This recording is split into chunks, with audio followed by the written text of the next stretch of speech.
Me llamó la atención lo de Pedro Infante. A ver, danos más detalles. ¿Cómo te enteras? Nuevamente, repítenos, ¿cómo te enteras de esta información? Bueno, mira, el año pasado desgraciadamente murió el capitán Vitar. Él era el dueño de la escuela Vitar y él prácticamente pues era un ícono de la aviación mexicana. Él fundó la escuela de vuelo Vitar y él conoció de primera mano a Pedro Infante.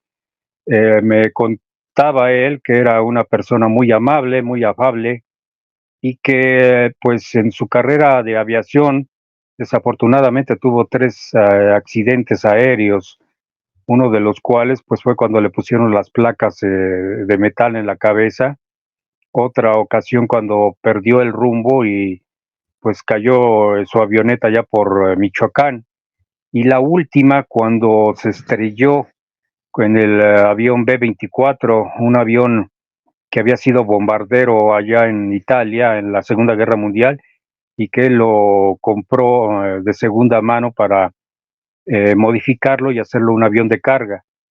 Eh, en un programa de El Gallo Calderón, cuando estaba en la XW, él estaba entrevistando a su esposa, a Irma Dorantes, y yo le hablé para preguntarle si había tenido Pedro Infante algún avistamiento ovni. Y pues la señora en un tono medio grosero me dijo que no sabía nada y que no le interesaba ese tema.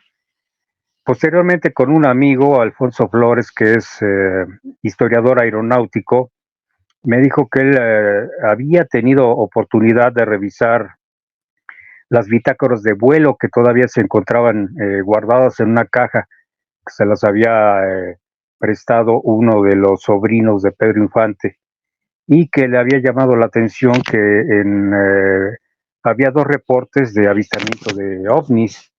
El primero, como te digo, fue despegando aquí de la Ciudad de México. Esto ha de haber sido por el año de 1956-57 Sí.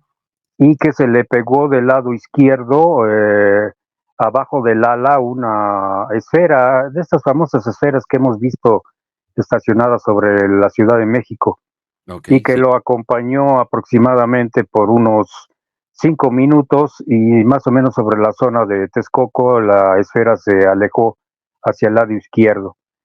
Y el otro reporte era de que volando en un DC-3 de la empresa aérea TAMSA, que era la empresa de Pedro Infante, también había tenido el avistamiento al momento de aterrizar de varios objetos de luz roja que se encontraban cerca del aeropuerto de Mérida.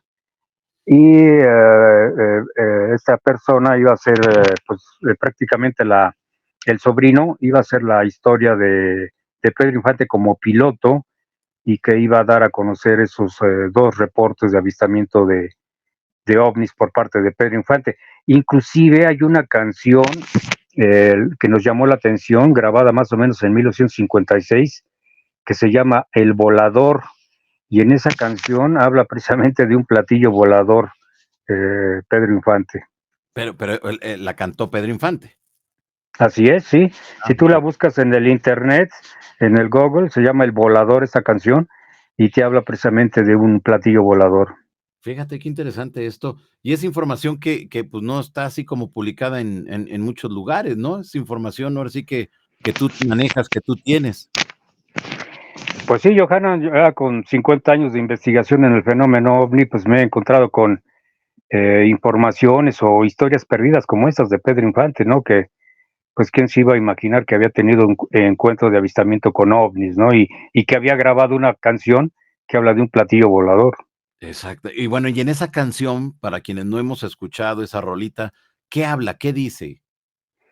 Pues habla de que una muchachona lo trae de cabeza y que él se va a subir en un platillo volador y que tiene luces, o sea, describe exactamente lo que es un platillo volador. A ver si Ya. tienes oportunidad de escucharla, porque Está está bueno. rara la canción, ¿no? Y, Qué y interesante. recordar que en aquellos años, pues era muy famosa la acepción de platillo volador, ¿no?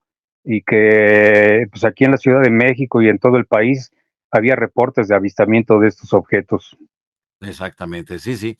Pero estamos hablando que los 50 fue una época tremenda, ¿no? Fue una época muy importante porque había muchos avistamientos y se vivió una oleada ovni ahí, Alfonso.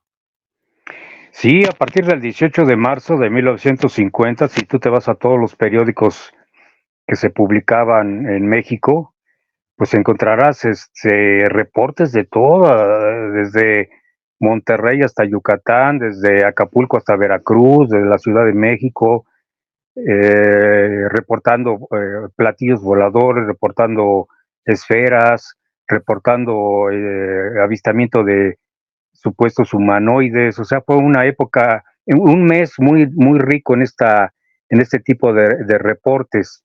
La siguiente oleada fue en 1957, cuando inclusive hasta se dijo que el Sputnik 2 había caído en Jalisco. El periódico La Prensa dio a conocer que efectivamente había caído un objeto volador no identificado y que lo habían ido a buscar personas que vivían cerca de Guadalajara y que se creía que era parte del Sputnik 2. Hubo el famoso aterrizaje de un platillo volador en la selva ya en Yucatán, y se llamaba Prisciliano López, la persona que lo reportó. El periódico La Prensa lo dio a conocer y él contaba que estos seres vestían unos uniformes como de celofán transparentes y que el platillo volador lanzaba luces de colores roja, verde y azul. Otro caso que recuerdo, el famoso encuentro del 12 de diciembre de 1957, cuando un avión DC-3 de líneas aéreas nacionales se encontró con un objeto. Ellos dijeron que era un pulpo luminoso sobre la zona de San Luis Potosí. Y si te vas a buscar más reportes, pues encuentras mucha casuística ovni en México. Es lo bueno que en nuestro país se le daba puntual seguimiento a todos estos reportes y se publicaban en periódicos de la época. Claro que yo creo que ese es un muy buen antecedente porque ahí quedaron. Entonces, ahora con este trabajo que tú has hecho junto a Carlos Guzmán de rescatar muchas de esas notas que se publicaron, pues es que sabemos y tenemos el contexto histórico de la República Mexicana, Alfonso. Sí, pues prácticamente nosotros cubrimos desde 1950 hasta este año, que siguen saliendo reportes de avistamiento de ovnis. O, por ejemplo, se publicó en todos los periódicos de México lo de las sesiones en el Congreso de los diputados, ¿no? Tenemos cubierta prácticamente medio siglo, y algunos reportes que he logrado yo recuperar de, por ejemplo, 1897 con el famoso buque volador, avistamientos ya entrando al siglo XX. Por ejemplo, Carlos Guzmán, su papá le relató de un reporte que encontró del avistamiento de un ovni en Tacubaya, el cual relataba de un objeto brillante que había iluminado como el día, por la zona allí de Tacubaya, pero ese reporte fue de 1935, 36 más o menos.